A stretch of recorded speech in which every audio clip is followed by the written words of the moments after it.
अगर आप अपने बिजनेस को स्केल करना चाहते हैं, एक लेवल से ऊपर ले जाना चाहते हैं, नो डाउट टेक्नोलॉजी का बहुत बड़ा रोल है। उससे भी बड़ा रोल है मैन पावर यानी आपकी ह्यूमन कैपिटल का।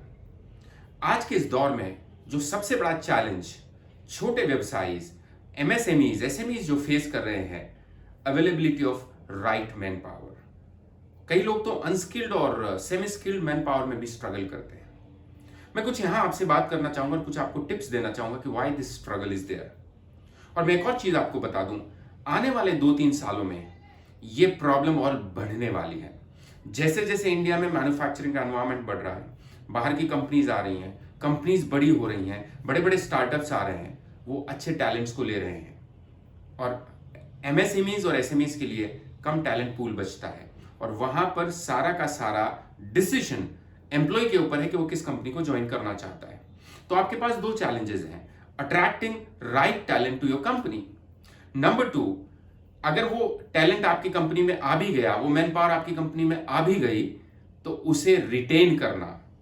क्योंकि देखिए दुनिया बहुत तेजी से बदल रही है और लॉयल्टी आप ऐसे एक्सपेक्ट नहीं कर सकते कि एक बार एक एम्प्लॉय आ गया तो 10 साल तक वो आपके साथ रहेगा। उसको अगर कहीं बेहतर अपॉर्चुनिटी मिलेगी, उसको कहीं बेहतर सपने सच होते हुए दिखेंगे, तो वो एम्प्लॉय 100% आपकी कंपनी को छोड़ेगा। तो मैं बार बार एक ही बात बोलता हूं दोस्तों, आप कितनी भी बड़ी कंपनी चला रहे हो, चाहे 10 लोगों की, चाहे 20 लोगों की, चाहे 5 लोगों की, चाहे 50 लोगों की, आप अपनी हायरिंग पॉलिसी बनाइए और कम से कम 3 ऐसे रीजन आइडेंटिफाई करिए जो आपके पास है और दूसरों के पास नहीं है। किस बात के रीजन?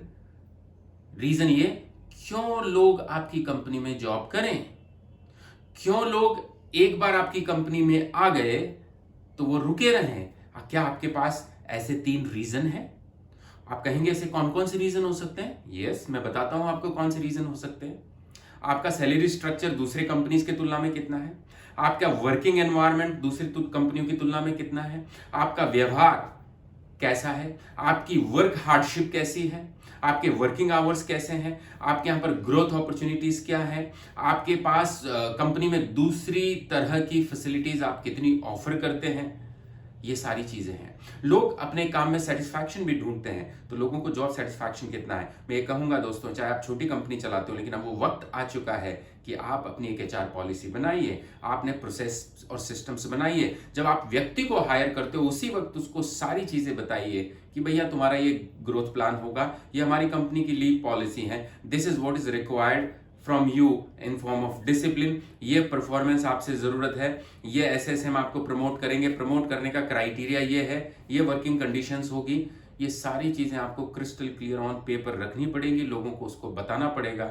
मैं यही कह रहा हूं, आने वाले दशक में नेक्स्ट 10 ईयर्स शायद सेल्स उतना बड़ा चैलेंज नहीं है, शायद ग्रोथ उतना बड़ा चैलेंज नहीं है, शायद पैसे खर्च करना उतना बड़ा चैलेंज नहीं है। सबसे बड़ा चैलेंज जो हमारे लिए बनने वाला है, हैविंग राइट टैलेंट पूल। और अगर आपके पास सही टैलेंट पूल है तो आप ग्रोथ भी कर पाएंगे और स्केल भी कर पाएंगे। जुड़े रहिए ऐसे ही कुछ इंटरेस्टिंग वीडियो के साथ। Thank you.